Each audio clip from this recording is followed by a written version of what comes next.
Hey, what's going on? Okay, we're back here with the new improved Boats and Chairs podcast with our DJ Chairs. Living a clean life on Sunday. Oh yeah, the Sabbath, depending on your denomination and all that. I was reading about the Sabbath. Oh, I had this friend, man. He was like Jewish, right? Well, he was a classmate of mine, and we were talking about the Sabbath, and if you're like real strict about that, you can't operate machinery or do any work or anything, you know? On the Sabbath? Yeah, like you can't even push buttons, right? So he was telling me he went to go visit his grandma in the hospital, right? And he had to like wait outside the elevator for someone else to come along and push the button because it was the Sabbath. And then when the elevator opened, he like jumped on and waited for someone to go to whatever floor his grandma was on. Now that's dedication, huh?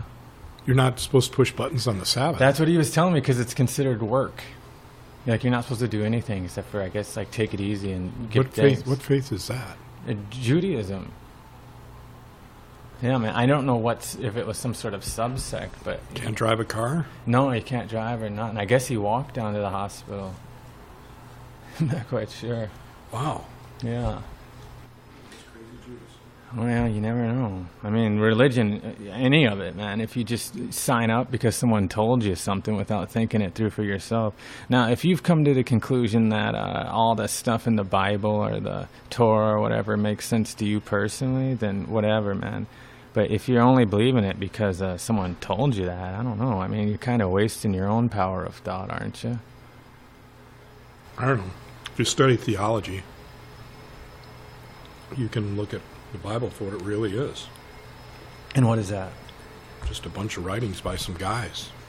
Sure. Creating a mythology in order to create a state of consciousness. Yeah. It's like all religions. I mean, don't they all have the same kind of themes. They deal with a virgin birth. They all, whether you're in Chinese or Mohammed or Catholic, or they bring up the concept of a virgin birth in order to basically right away get you going down some path something supernatural about them. So they right away get you denying the truth, and then they really build the truth up in your head. Yeah. I'd have to go back in details, but I had to take, I graduated from Concordia, and I had to take classes at, I don't know how many credits, 16 or 20 credits worth of religious theology. So really? I studied early Christianity. That was mandatory? Yeah, it's mandatory to get it's Concordia affiliated? Christian school of some sort. Okay. I see. So where is that? Here in Minnesota? Yeah, it's in Minneapolis. Well, it's a worldwide university, but they've got one over in St. Paul.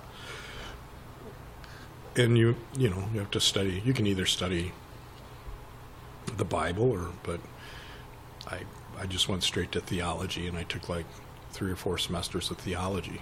Basically, you study all the religions of the world, and you see where they all derived and how they all started. And sure.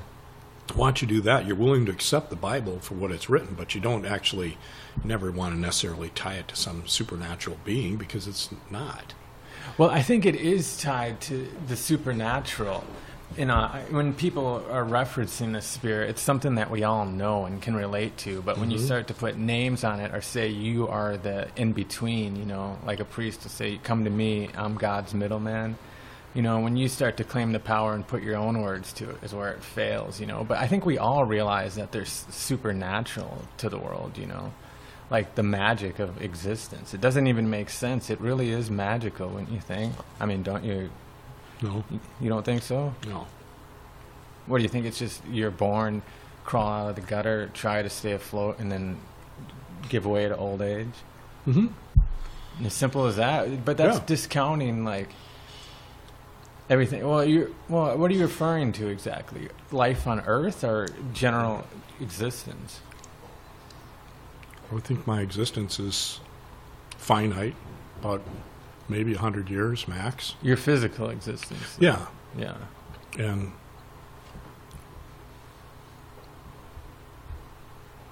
that's it. But don't you ever consider the spiritual aspect of your existence? No reason to. There is no spiritual aspect to my existence. Well, I have to disagree with you there, Chairs. I think we're mostly spiritual in like a small sliver of we're mostly spiritual, and we're only this physical life here on Earth, living and eating and breathing and all that is only a small fraction of our overall infinite existence as a It's spirit. possible. That's possible. I mean, that's what I So you have faith. You've taken the leap of faith. Well, there's a fine line between faith and gathering data, man, because I don't go into it blindly. I mean, I've seen a bunch of strange...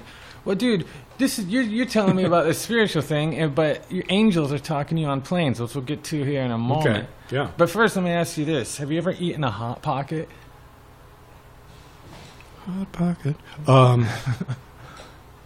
Have I eaten a Hot Pocket? Yeah, they're delicious. Yeah, and they're hot. They put them in those sleeves, dude. I think the Right. sleeves are a gimmick. Because have you ever had a fully cooked Hot Pocket?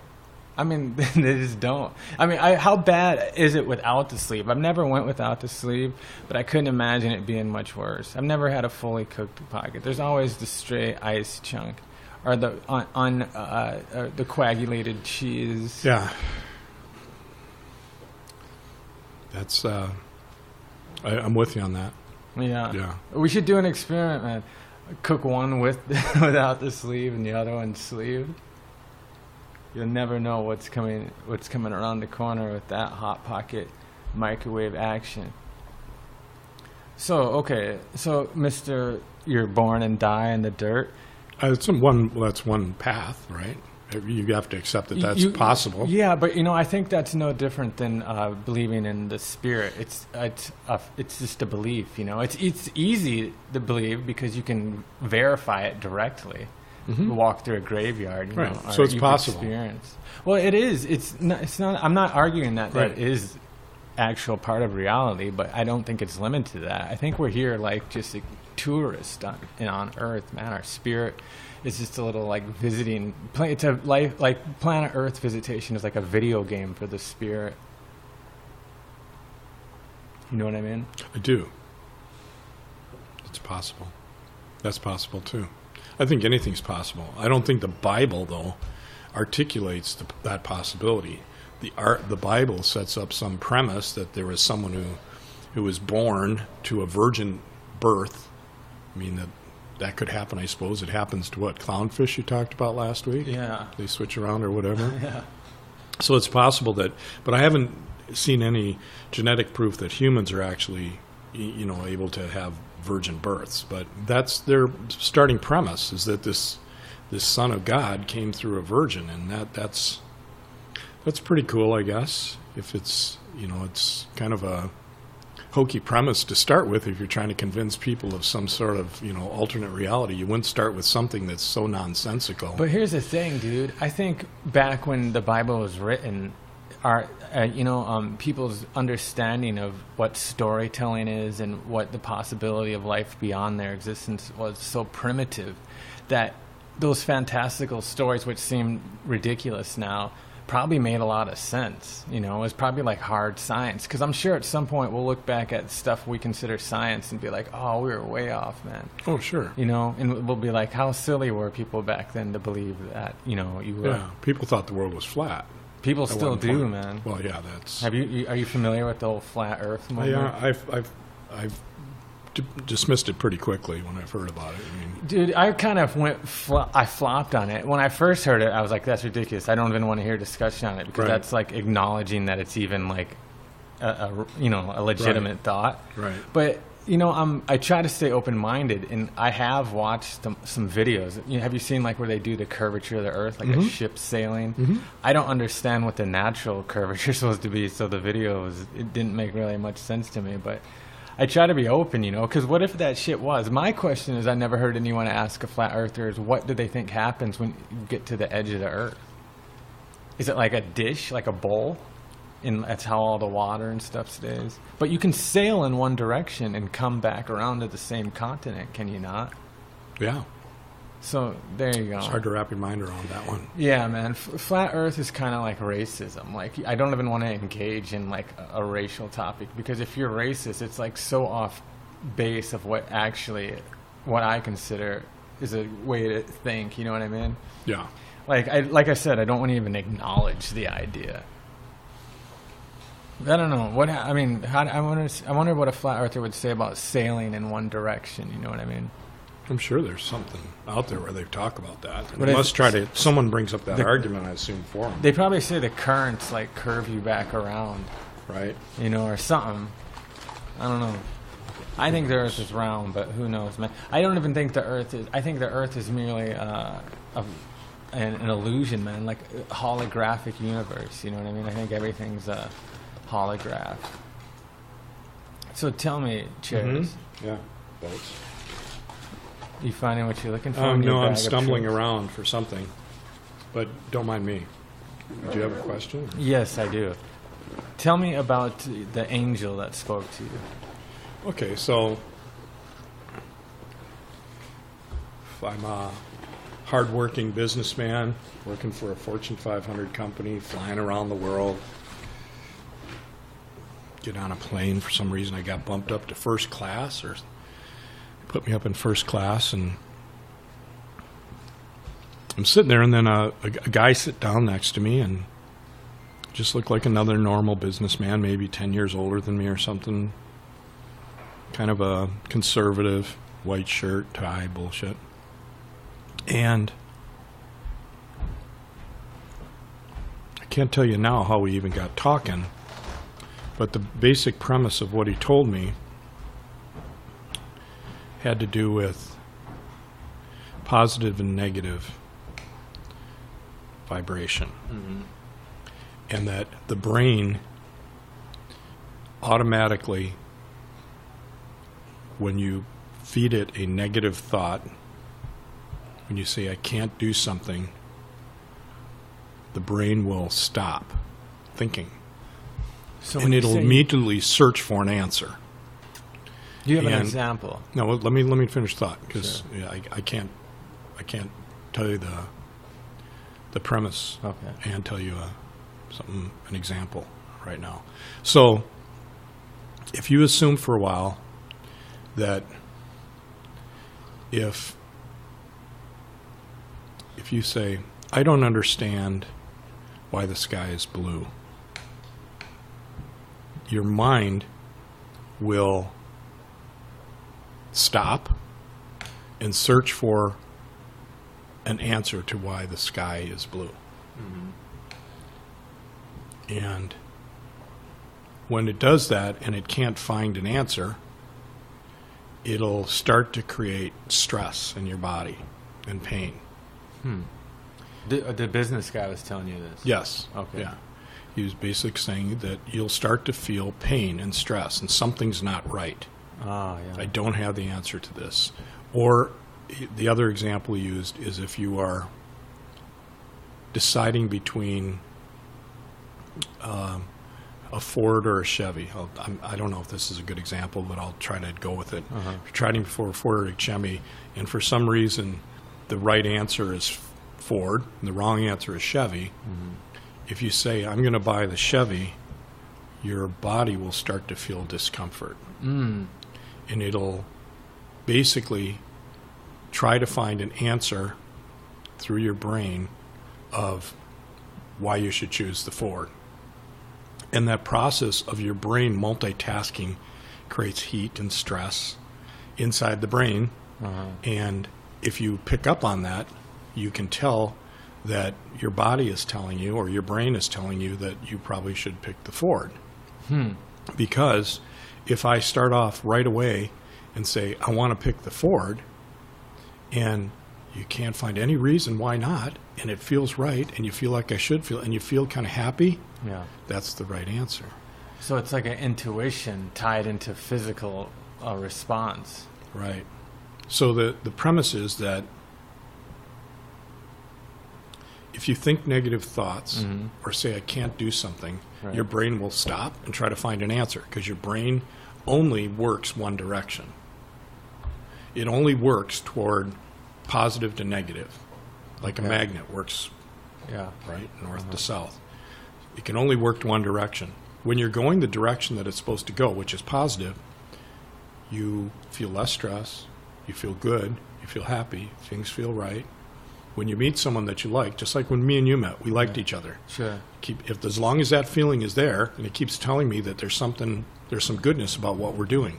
But if I started feeling negative, my brain will stop and search for all the answer of why it's negative. And when you stop, you don't progress anymore. You don't move forward in life. You stop.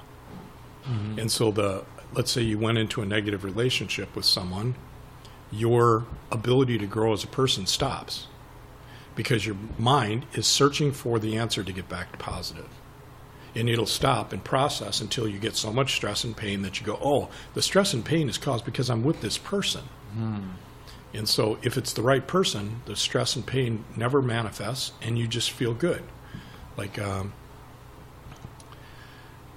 and those aren't good examples. Next time I'll think about this, and I'll think of exactly the answer. I was thinking about the things. I follow what you're saying. Yeah, and so I've constantly been in a situation where I access a new idea. Let's say I come up with a brand new creative idea. All right. And if I start to implement the idea, and it feels really good, then I just keep going with it.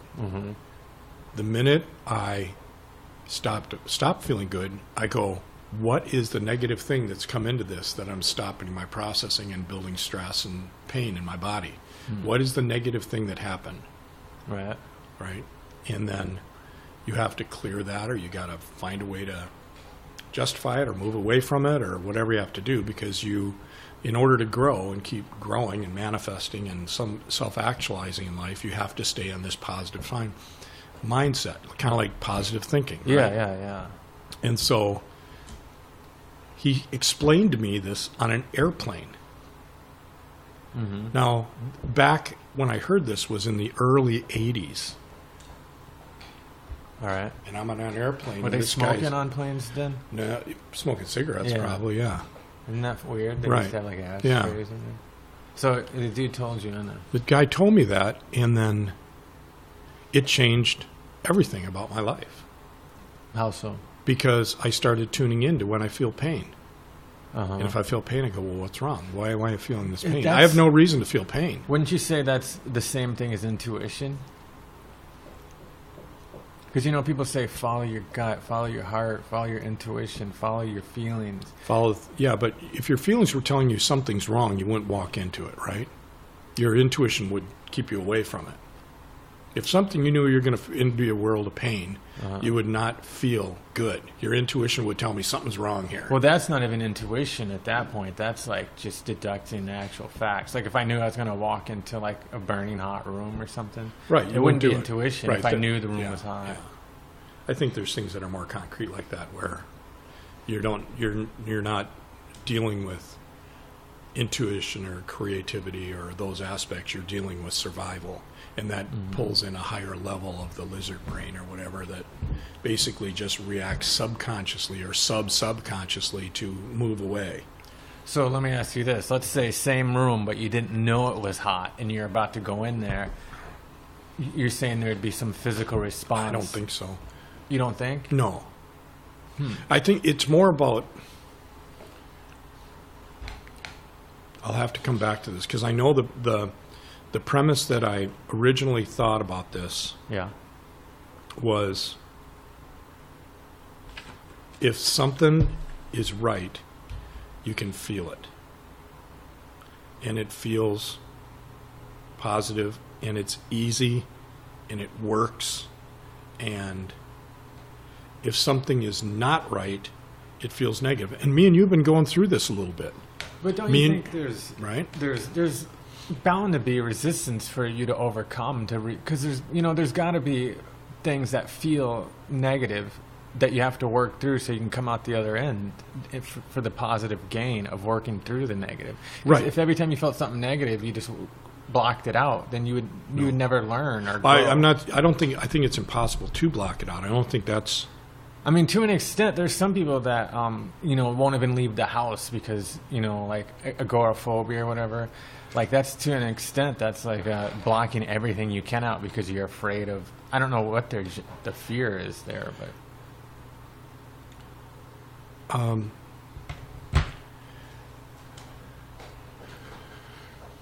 So you consider the businessman the angel, you say?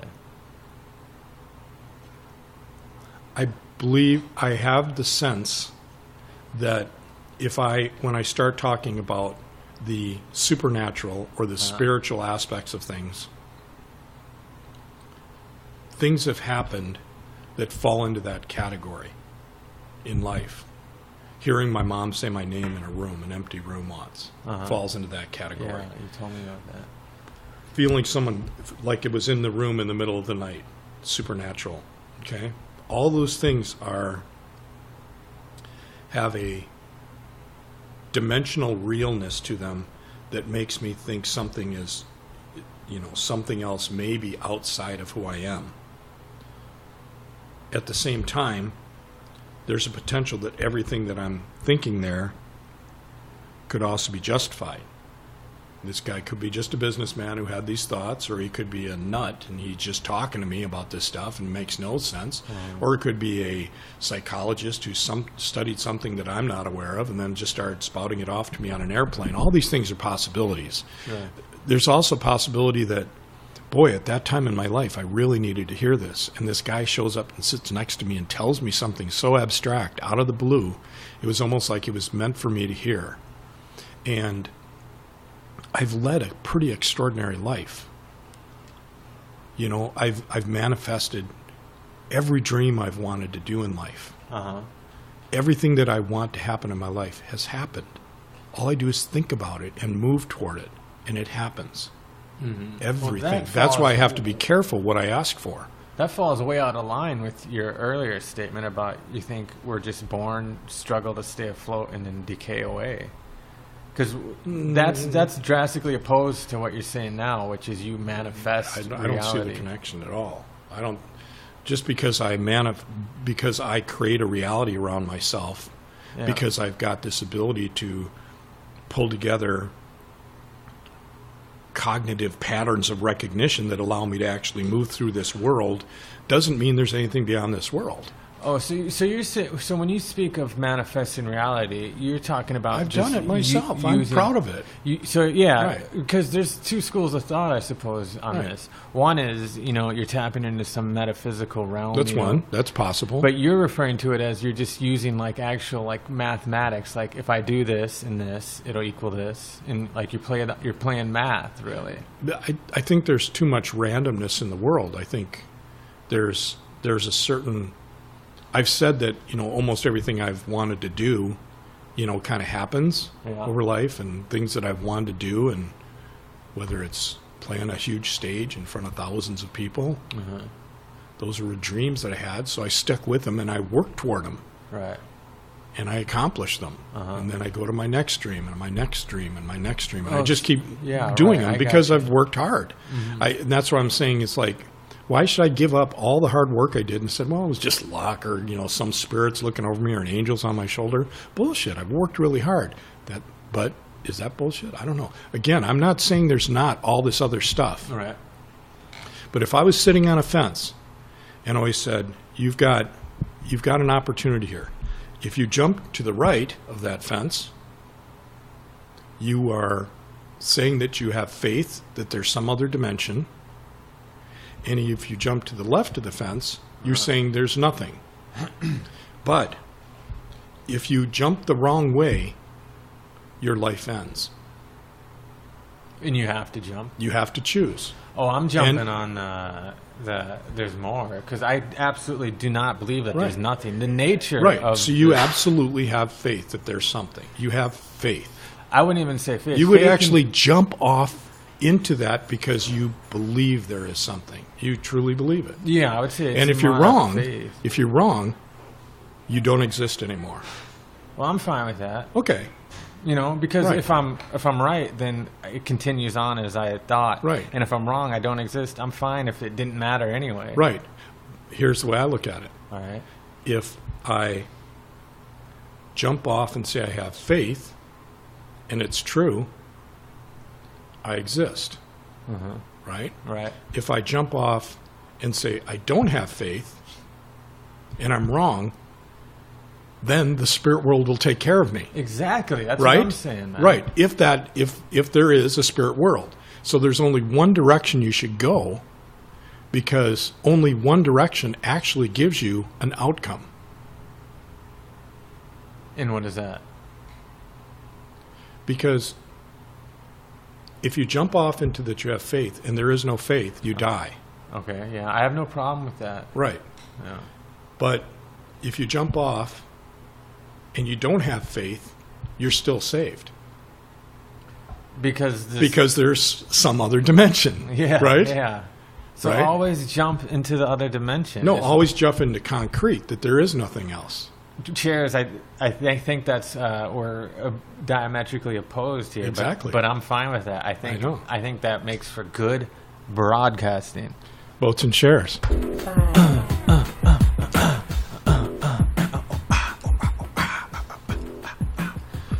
So cheers. What do you think of the album Appetite for Destruction by Guns N' Roses? Can't stand it. Can't stand Guns N' Roses. Really? Never liked them. I think they're highly overrated. Well, I wouldn't say overrated because technically, By me.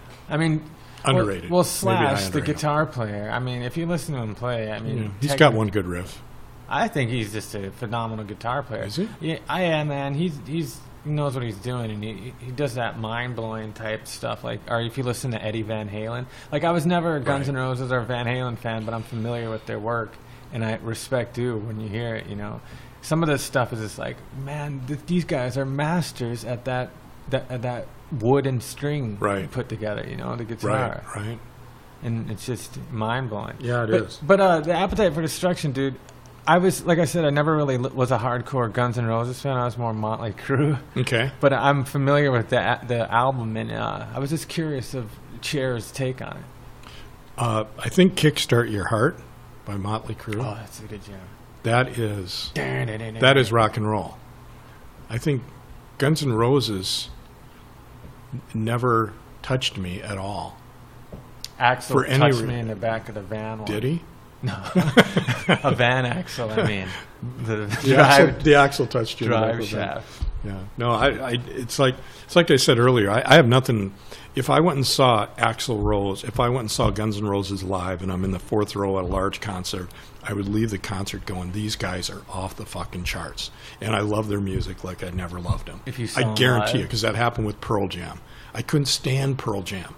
I'd listen to them. I didn't like it. I went to a Pearl Jam concert because I wanted to see Frank Black from the Pixies, who warmed them up. Okay. And at the end of it, I go, oh, that's why Pearl Jam is at the top of the league. They got you. They showed you the power. Oh, my God. They were off the charts. They were great. I really like Pearl Jam. And they were better than the Pixies from a whole, like, this ability to drive a presentation or a show. And I think that's the same reason that Rush once said the greatest band that they ever worked with ever was Kiss.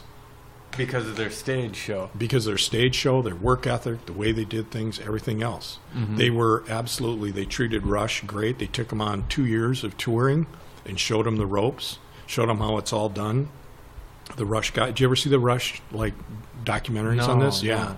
Is it good? The Rush guys would go back to their hotel rooms and they'd sleep and read books. What's it called? Do you know? It's Exit Stage Laughter. I don't know. It's just a Rush documentary. It's on YouTube. Yeah, it's great. I'll check that out. They basically, said that they owed everything to Kiss from a standpoint of giving them the road. And I was never a big Kiss fan. And then I went and saw Kiss one day at the Target Center, and I was fucking blown away. Yeah. Their show was like off the charts. I mean, the fucking drummer, his drum riser was connected to cables, and he flew throughout the stadium. Oh, yeah? 100 feet in the air, playing the drums. Sweet. While what's his name? Gene Simmons, spit blood and flames out into the crowd. It was great. It was like a off the chart show. Is there any truth to that rumor that Gene Simmons had that little thing at the bottom of your tongue clip so he could Probably, yeah. I think he has. I think he's talked about that. He did. Really? Yeah. This is fact? Yeah, I think it is a fact. Wow. What is that little strip called? Jabublia. Fulgrim? Something. Yeah, there's a technical term for it. Oh, I think I have internet access here. We could look that up. Yeah, that's why I brought. While Boats looks that up, I'm going to play a little tune here. Hit him with the jam.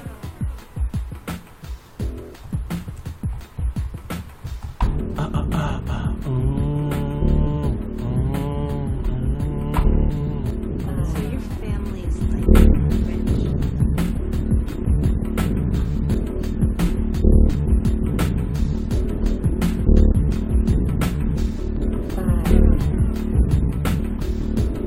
Well, we're Okay, back. we're back. Boats and Chairs is back.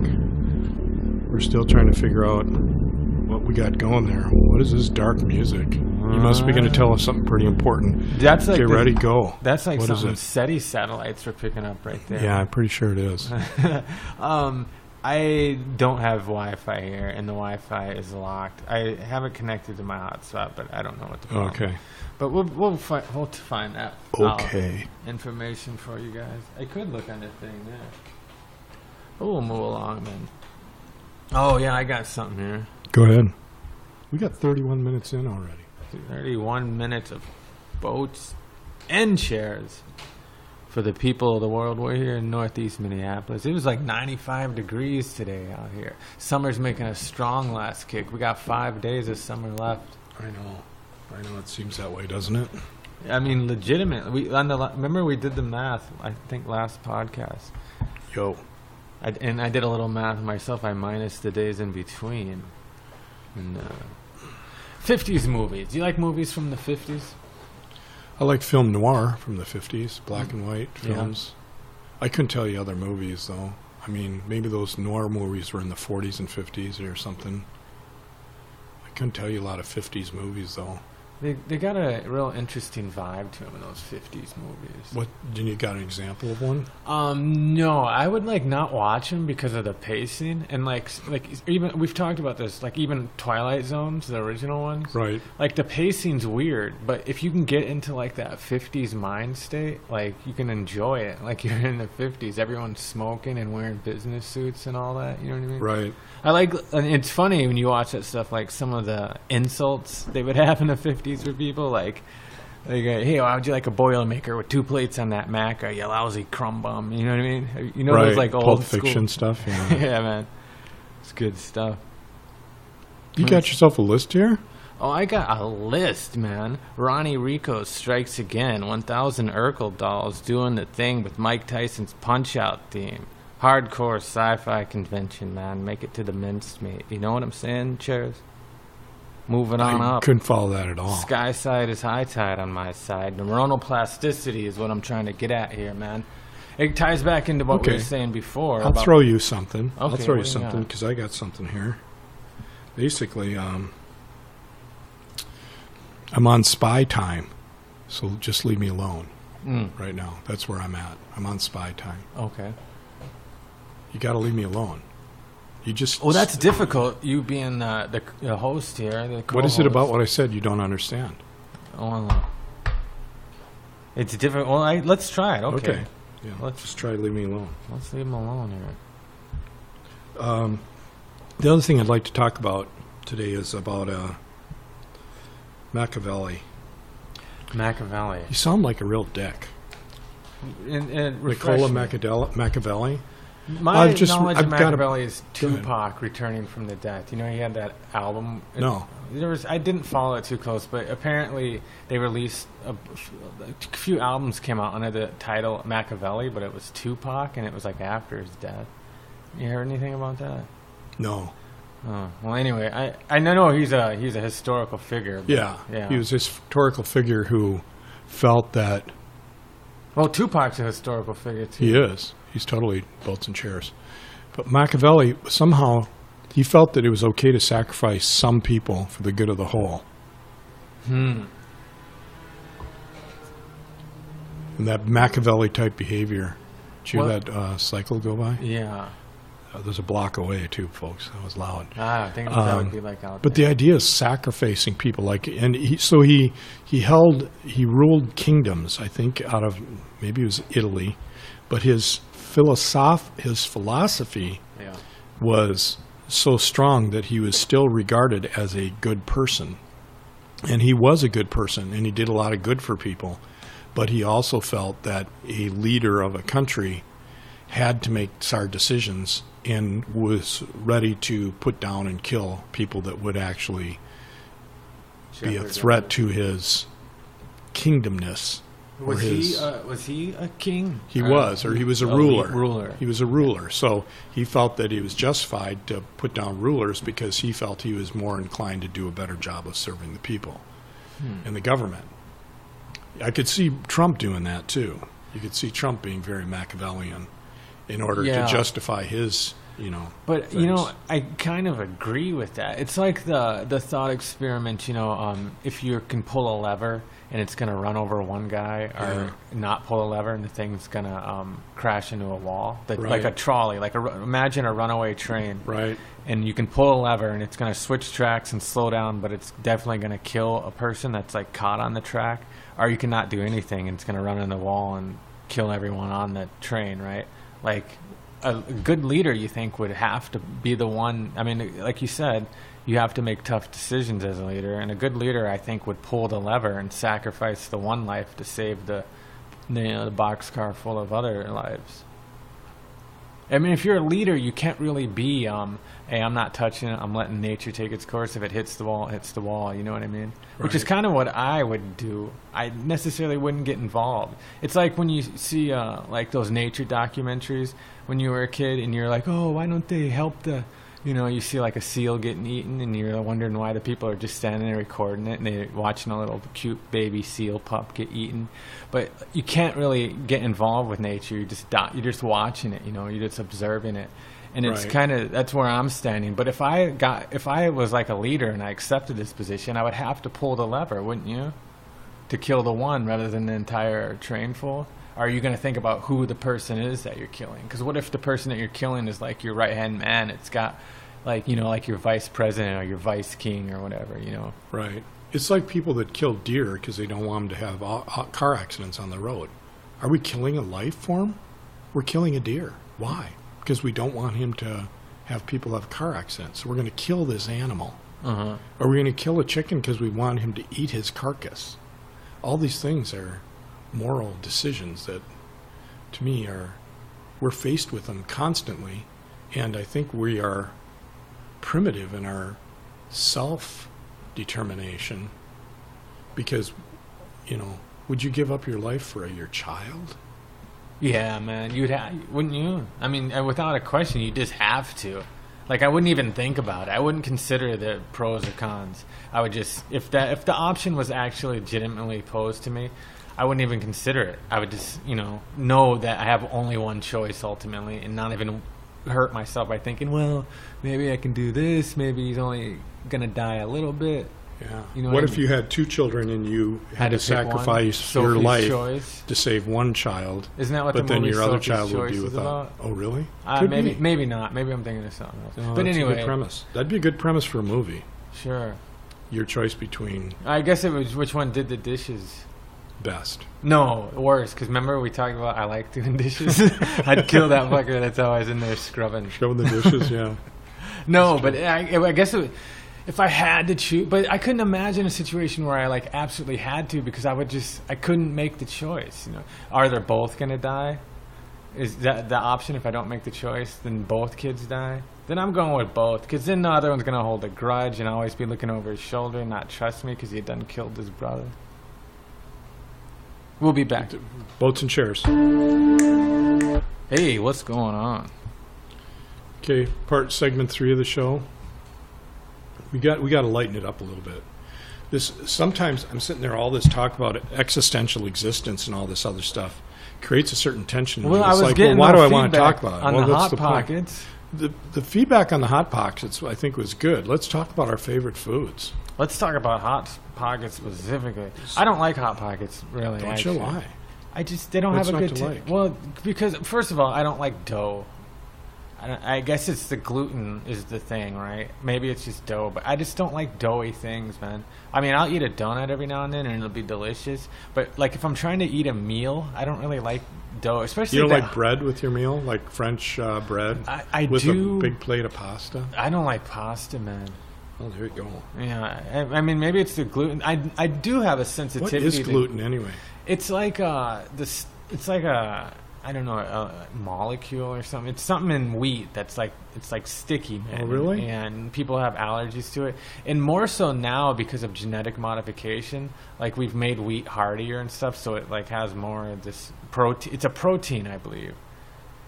And in people, you know, like with celiac disease, people like die from it. They can be so sensitive. I have like a light sensitivity, man. I can get a rash if I eat like a lot of bread or something. Nothing too heavy, but Really? yeah. So I try to avoid it. Plus, when I eat it, I feel it like it feels like cement, kind of, and you can feel it like it ain't flowing through my body like if I ate vegetables and straight meat or something. You know what I mean? But anyway, what's your favorite food, man? Avocados. Oh, avocados are good, dude. Yeah, they're I right really at the like top of the list. I can deal with avocados. They're fatty, pretty fatty. But it's that good fat, good man. fat. Yeah, that like cushions your brain and stuff. Right. Your body knows what to do with it, and it wants it. Yeah, Yeah, avocados are good, man. Do you make guacamole or just chop them up? just eat avocados. Put them on your sandwich? Just put them on a plate. Just straight avocado? Straight avocados. Salt, pepper? No, Just pure, the Just pure pure experience. avocado. Yeah. Undiluted. undiluted. Yeah, man, I hear you there. I stopped to ask for directions yesterday, and the dude was like mad. You ever get one of those mad direction givers? Like they're No, yeah, dude. I he's get them mad at you. Yeah, I get him like it's more like oftentimes. I don't ask for directions. It's not like I'm always out there lost, but oftentimes people will be like upset, dude. I had this guy come up to me and ask me for directions, and he was like pissed that I didn't know where the place was. He was asking for some fish and chips place, and I was like, "Well, it's over there. I don't really know the cross streets." And he was like, "What? The fish and chips place, man?" He's like, got all rude with me and stuff. Yeah, turn around, go about a mile, and then take a left. I mean, I knew the general direction, but I don't know if he wanted me to escort him there or something. I was on a bike. I could only do so much. Speaking of escort, one of the things I really hate is if I'm in Home Depot and I say, you know, can you tell me where the hammers are? And the person insists on walking me halfway across the store to show me where the hammers are. Uh-huh. Just point me in the direction. I don't need you to walk me there. Have you ever stopped them and said, "You can just tell me"? You I don't have. to come? And what did And they sometimes they keep going. They're really insistent on going over to the hammer aisle. do? You know what I think that might be though. I think it might help their shift go by. It gives them like a little mini sub game rather No than doubt. standing in front of one shelf all day putting nails up. It's like, oh, a little vacation over to aisle 24. Yeah. You know, because I would definitely walk over there with the person. Just give me something to do. If I was stuck in paint all day, I would say, yeah, hammers would be a Please. welcome relief. Yeah, let me go over to the hammer. Please. Please. Oh, Yeah. folks, Can I if go you with could have you? seen his face when he said he got so legit, chairs did. Please let, Please let me let go. me see the hammers. Yeah, let me see the hammers. I'm all about the hammers. Hammers are pretty interesting tools. Oh, they're probably one of the first. You know, that probably was the first tool, taking a rock. Or if, you know, Space Odyssey, you know, they grabbed the bone and realized it was a weapon. That was like ancient technology, a rock or a bone. Yeah, an axe. Wonder if an axe was the first one. No. It couldn't have been, because you had to figure out that you could bash things, and then think how advanced an axe is. You have to sharpen it, basically, the end. They probably took a bone and they were bashing people with a bone, and then it broke, and it was like a bone shard, and they realized like, oh, sharp. Really? Oh, I don't know. I'm just guessing, but think about it. If What about let's think in terms of arrowheads. that's super advanced compared But to. wasn't that that was one of the first tools so they could actually eat, right?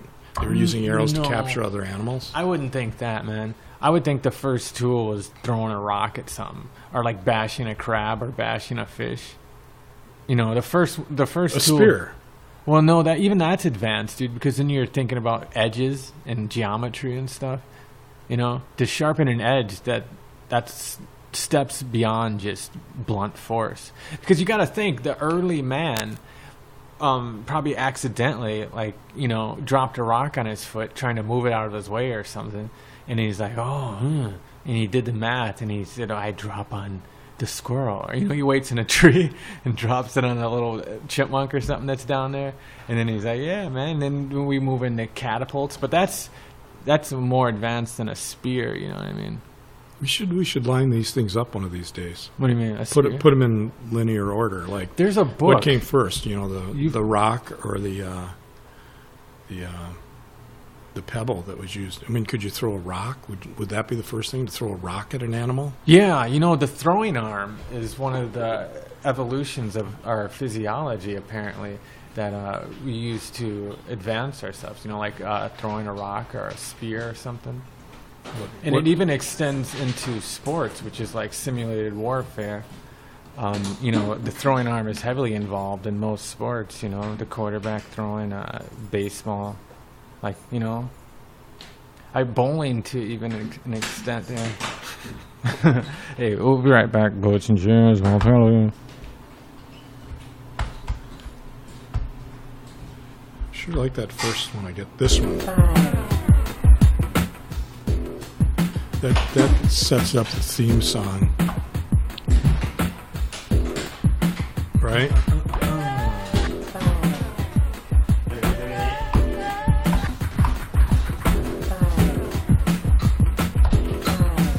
Hey, welcome back to the Bolts and Shears podcast. We got Templar distracted by some intruders there.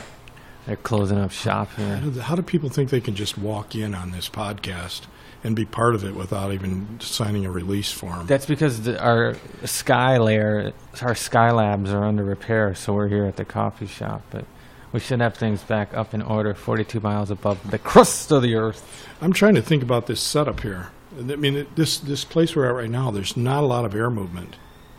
I'd sure like to be outside. Let's do that. Oh, dude, I got an idea there, chairs. Let's go over across the street to Spy House Coffee. They have outdoor patio. We could. If you're looking for air, or we could sweat it out here, man. I'm good either way. I feel like Deer Hunter in here, man. I feel like I want to put on a bandana and pass the revolver back and forth. You seen Deer Hunter? Yeah. It's a weird movie. Like I have. I've never really got into it that much. I wouldn't say I disliked it, but is that the one where he said that, I like the smell of napalm in the morning? No, that's another movie that's Apocalypse Now. Yeah, that's hyped up. I do not like that movie, man. It's because it's too. I like war movies.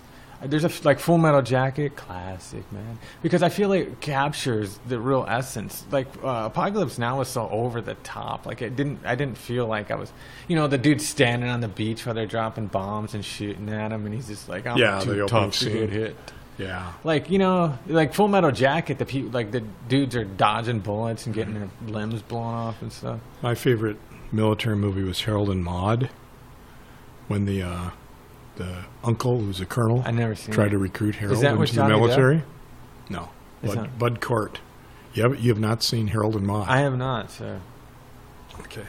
Is it good? Put it on your list. You suggest? It played out at the Edina Theater for 7 years. Nonstop for 7 years. I'll put that in the Boats and Shares Rolodex here. I actually went out and sat next to Prince and Apollonia during one of the showings of Harold and Maude. Prince the artist. Prince the artist, formerly known as Prince. Apollonia was his girlfriend? At the time? Yeah, I think she was in the band or two. I don't know. I never followed Prince music that much. Me neither. There was no point. My brother's a big fan. Yeah. But, I wouldn't say I disliked Prince. I definitely respect, he was making music. But I'm not a super fan. I would never put on. I did, when Prince died, I remixed that song Crazy. Came out pretty cool. I should show it to you sometime. Yeah. I just, after you've seen James Brown, it's hard to... Where'd you see James Brown? I didn't, but after you'd see James Brown. It's just once you know James Brown exists, everyone else follows. Yeah. 1, 2, 3. Yeah. Favorite song? Favorite James Brown song? You got one? Oh, man. Well, I don't know. I'm going to go with It's a Man's World. You know the JB... Really? Yeah. That's what you go with? Yeah. That's an outlier out of the albums, out of his catalog. Probably. Because most of them are upbeat, right? I didn't listen to a lot of James Brown, but I've heard a handful of songs. Papa's got a brand new bag. That's wow! Yeah. I feel good. I feel good. Dude. Was that James Brown? Yeah. I knew that it would. Sugar and spice. Who do So good. you think had a bigger impact, James Brown or Curtis Mayfield? James Brown, dude. Well, impact meaning on the music scene? Yeah, on the music scene. Well, Superfly. I don't know in the music scene because Curtis Mayfield could have influenced a few real key players, so I don't know his actual involvement. But like 9 out of 10 people, 9 out of 10 would say James. Yeah, there are even, I would say, like a lot of people wouldn't even know the name Curtis Mayfield. You know what I mean? I wonder if Michael Jackson would even be Michael Jackson without James Brown. Well, those are interesting questions when you say "what if," because if you change even one little thing, think of the effect that it has, the spread out effect. So there wouldn't be anything without the things preceding it, and including votes and shares. Exactly. We're here because of James Brown. That's where I'm trying to get to. Yeah, and James Brown is here because of us. Like existence is all tied into itself. It's not linear; it's spiral. Yeah, man. So Totally. You know the infinity exists. sign? Sure. That's like how the universe is shaped, the way I figure, man. Like, there is no end to it. It turns back into itself, forever. Sideways 8. And a pyramid comes back to itself too, right? Corner to corner. Oh, I suppose any shape circles, would, right? squares. Yeah. I just don't know where to go with that whole theory of geometric progression actually meaning anything, because everything comes back to itself. Yeah. Except the number 3. The 3 doesn't come back to itself. 1. No, 4 doesn't really 1 either. doesn't. 5. It's only 8. Maybe it's some magic in the number 8 somewhere. Oh, dude. Yeah, I wasn't even thinking of. I mean, I have thought about how it looks like an 8. Or 88. Yeah, no number comes back to itself, does it? I was going to say, 0. 0 does. But 0 is like the absence of a number. It's kind of like black is, what do they say, or white's not a color or something like that. It's the absent of. They proved the other day that black is actually a color. Really? Yeah. I mean, I would consider it because you can buy black paint. Right. But you know what I'm talking about? There was just a YouTube video I saw last night where a guy takes an iPhone and he turns on the flashlight, right? It has a big white light. Yeah. Right. He holds it up. And then they take the iPhone and behind it, they project a great big screen that's bright white. And all of a sudden the phone in front of you turns black. The LED light is canceled out by because your mind somehow takes the background pattern as the color, and it'll see nothing but white. What is the background exactly? A white wall? Is the wall illuminated? It's like a big If you had a big white wall, and you had your cell phone in front of it, and you didn't turn on the back wall yet. Yeah. It could even be a black wall. It doesn't matter. Just there's a wall behind you. Yeah. And you put your cell phone on, you put it up, and people would look at it and go, "Oh, I can see the cell phone. It's white." Then you turn on this background. You turn the background white. The cell phone goes black. It's still on. Dude, I gotta put this in the Boats and Shares Rolodex, man. Yeah, You're loading me up with notes here. Yeah. I'll send you I can send you the video right now. It's in my history. I'll see if we can talk about it. I can actually show you if I can get online here myself, because it's in my YouTube history. Oh yeah, I started using the Pocket feature in Firefox. You ever use that? No. It's handy, man. I started using it actually for notes for this show, and it's a Pocket, so anything you can sign into it from your phone or another computer, and it's kind of like it's basically just bookmarks that you can sign into. It's cool. Okay. And we didn't do oblique strategies either. No, we'll have to do one of those. Yeah. History. Yeah, God, I watched this probably yesterday. Oh man, now I got to go through Sweet Pea's history of everything. She's watching so much really trivial stuff. It's kind of... She's watching cartoons? Your daughter? No, she's getting into teenager stuff now. Dialogue between kids, and it's kind of weird. The whole thing's kind of weird. No, sir, I don't like it. Oh, that's Ren and Stimpy, man. Yeah.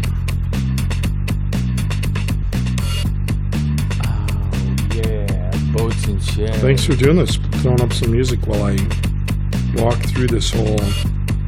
When we are animals, shooting stars, nowhere to go. Oh God, she's been watching too much stuff. Down, we dry out. Please save yourself so we can save the world. Please save yourself so we can save the world. How about that Tulsi Gabbard? Tulsi Gabbard. Pretty good, dude, but it wasn't my favorite. You're referring to the Joe Rogan podcast interview with Tulsi Gabbard? Jimmy Dore. Jimmy Dore. Girl's anti-war. It's about time. Yeah, it wasn't my favorite thing just because, I don't know, politics kind of bore me, man. I mean, I would get involved if I was like on an island or something, but it seems like it doesn't matter. I'm sure there's local stuff I could go vote for, but then what do I got to do? Where do you even go, like, study candidates at? I'm sure they're out there, but I just don't have the urge to really, you know. If there was something specific, like kill Johnny, then I'd say, hey, man, leave boats alone. But otherwise, you know, I'm just easy with it, I suppose.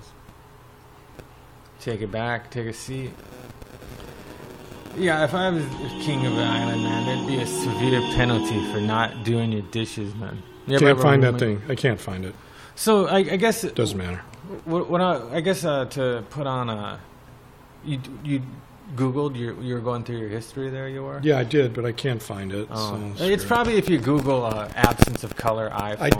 I did. Yeah, I'll try that. Okay, you keep me going. Keep going. You're in charge of the whole podcast here while I drive this thing to the ground. Okay, black.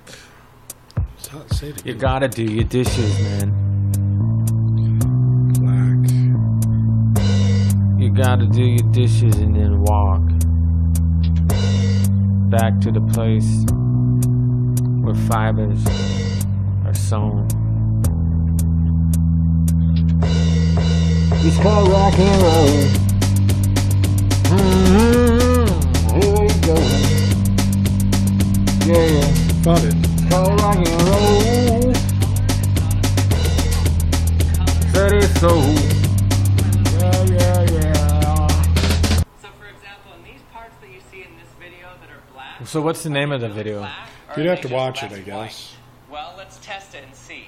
Okay, so on the screen I have. Okay, so he's got a black dot on a projection screen with a white background.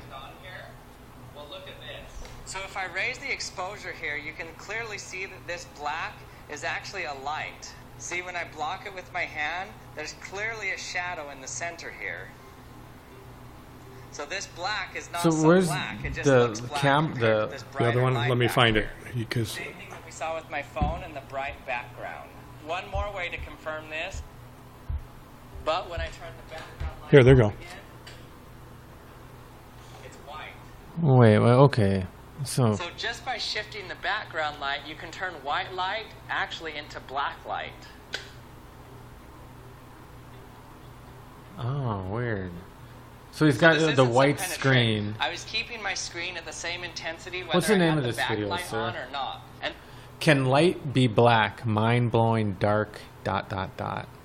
Right. So type that, and you folks at home can watch this and have an amazingly astounding, beautiful time. Yo, that game today, the Vikings game, the Vikings football game. You saw the end of it? I did. It's a good game, dude. Like, the whole game was weird, dude. There was all these calls that didn't make sense, and there was, like, interceptions. It was just a wild I didn't game. like the fact that they couldn't go a little more overtime. Why couldn't they just keep running with this? Why do they have to call it a tie?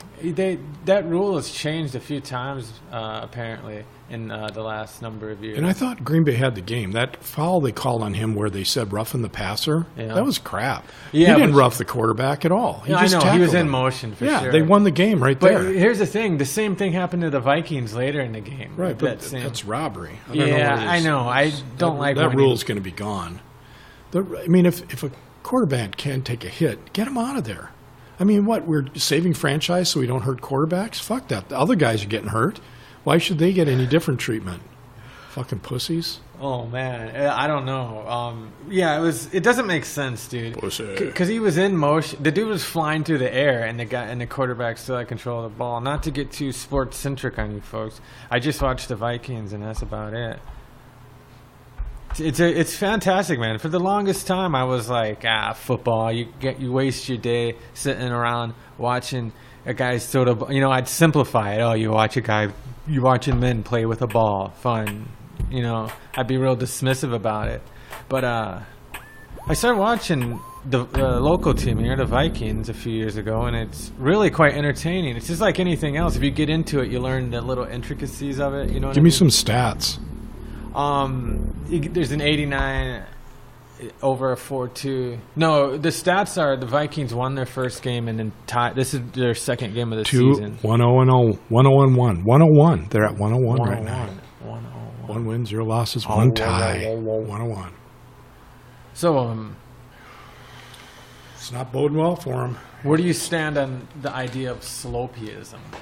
That the only consciousness that exists is your own, and everyone else is a hologram of your consciousness.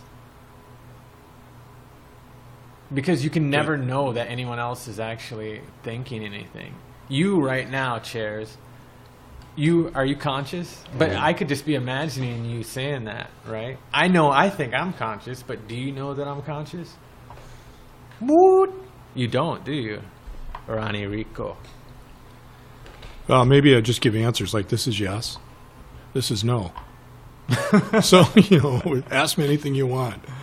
Let's see. Do you observe the Sabbath? How about the Black Sabbath? Oh, man. Oh, I was thinking about depression, man. I've had bouts where I was just like real, negative thinking and focusing on everything that's not how I want it, How old were you? Like 4 hours younger, Right. like earlier today. Does anyone when they're 14 ever have depression?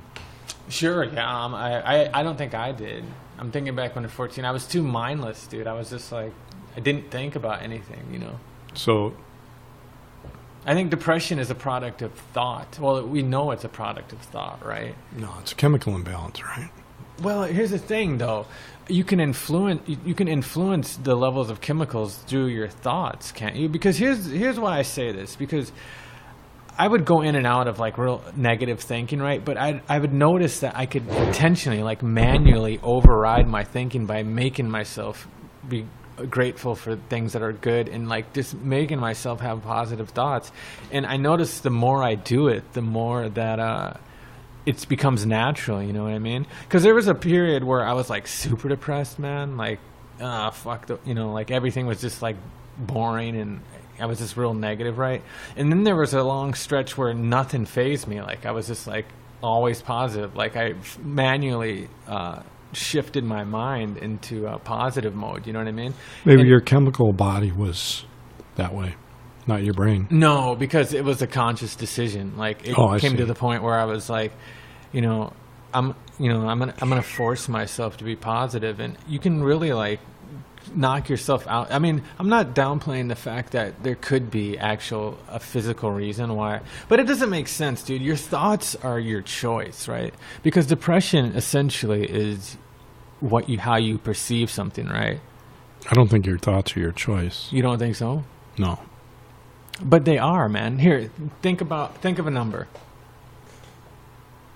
You thought of one, right? That you chose to? No, I didn't actually. So you chose not to think about it? No, actually, I didn't make any choice. You were just completely zenned out? I was thinking about something else. Don't think of an animal. Think of an animal. Okay. What is the animal? You. The human primate. Yeah. So, see, we just proved right there that you can choose what you think. Right? Well, I think the cognitive recognition patterns of hearing someone ask a sentence with an up at the end, like, what do you think? creates someone to actually give a response, just like a bird chirps in the wind. I don't think it's a conscious act. I think it's a conscious reaction to a set of pattern things that we've actually developed over our life, that you can't ask a baby and they can't give you a thought. They've got a brain. They've got all the chemicals flowing. Why don't they give us thoughts? Because they don't have enough recognized patterns.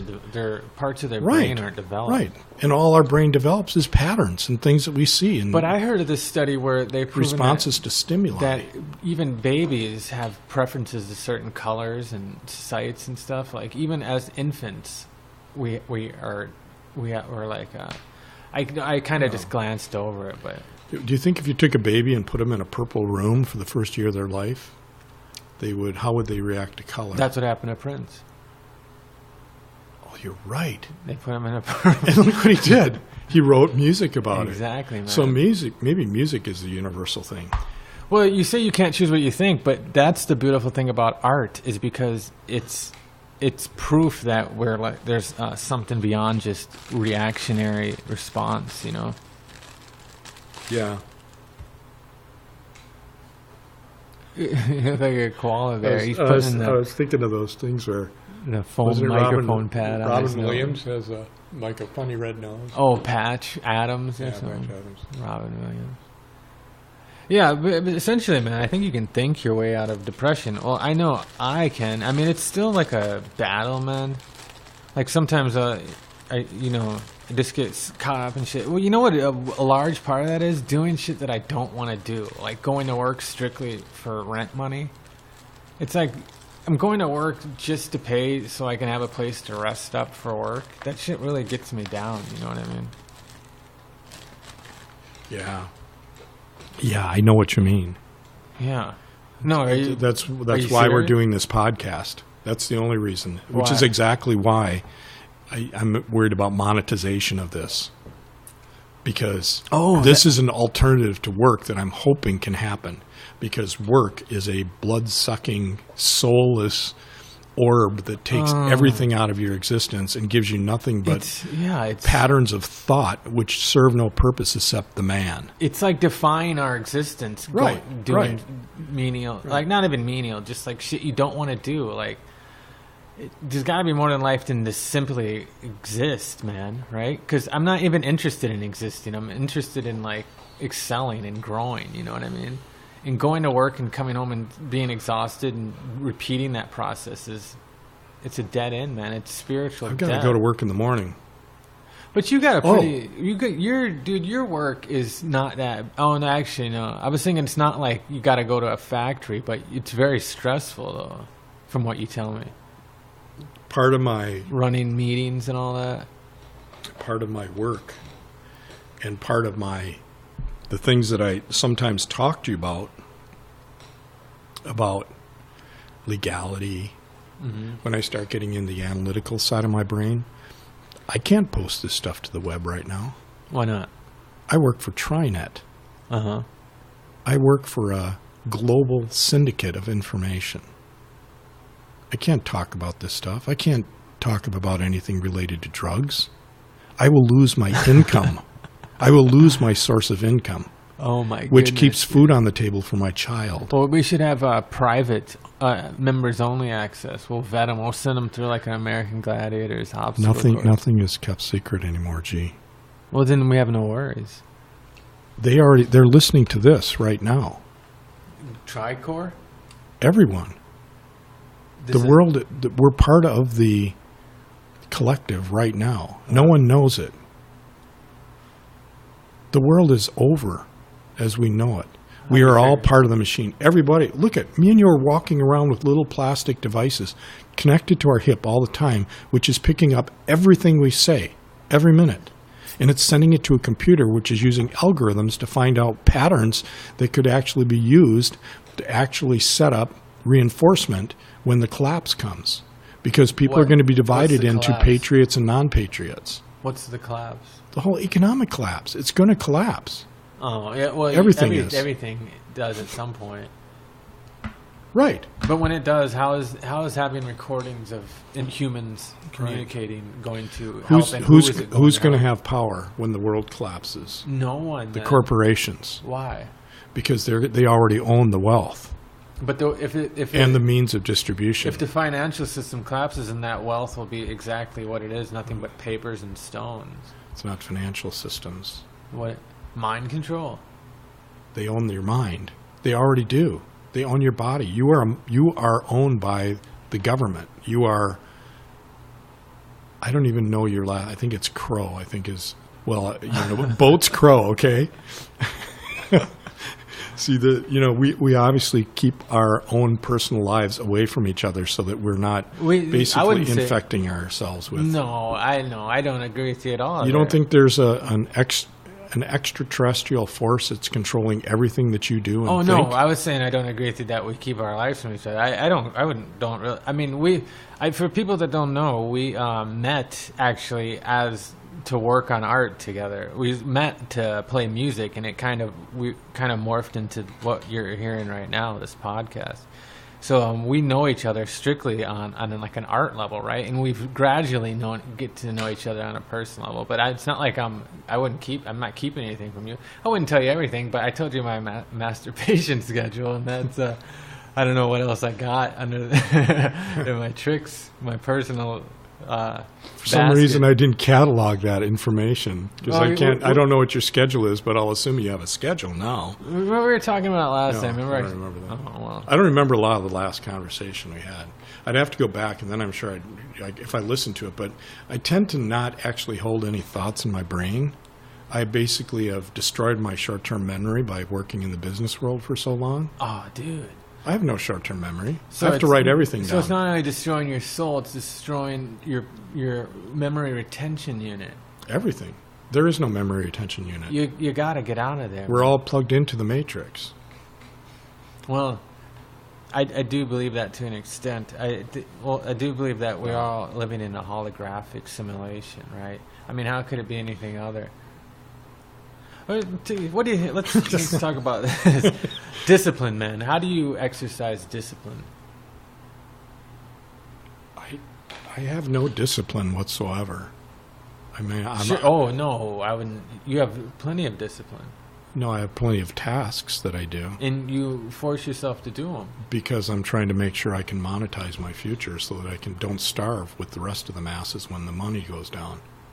But then the money will be worth nothing. What you should be doing is studying how to make tents and start fires with the stick. I'm buying elephant guns.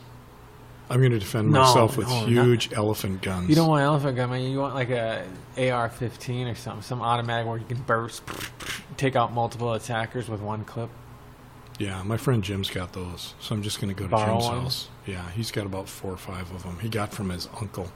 Gave it to him. Hold on to these things. You go over to his pad and this whole apocalyptic scene out here. Throw me a rifle. Could I get one of those guns? Yeah. Well, we're about at 2 hours here. Can you believe it? Is my clock right? No, you're completely wrong. We're at 1 hour and 13 minutes. Oh, okay. That would be 73 minutes and 16 seconds. Oh, that's right. I was thinking we met. Okay. Okay, well, I think that about does it for today's podcast. Votes and cheers.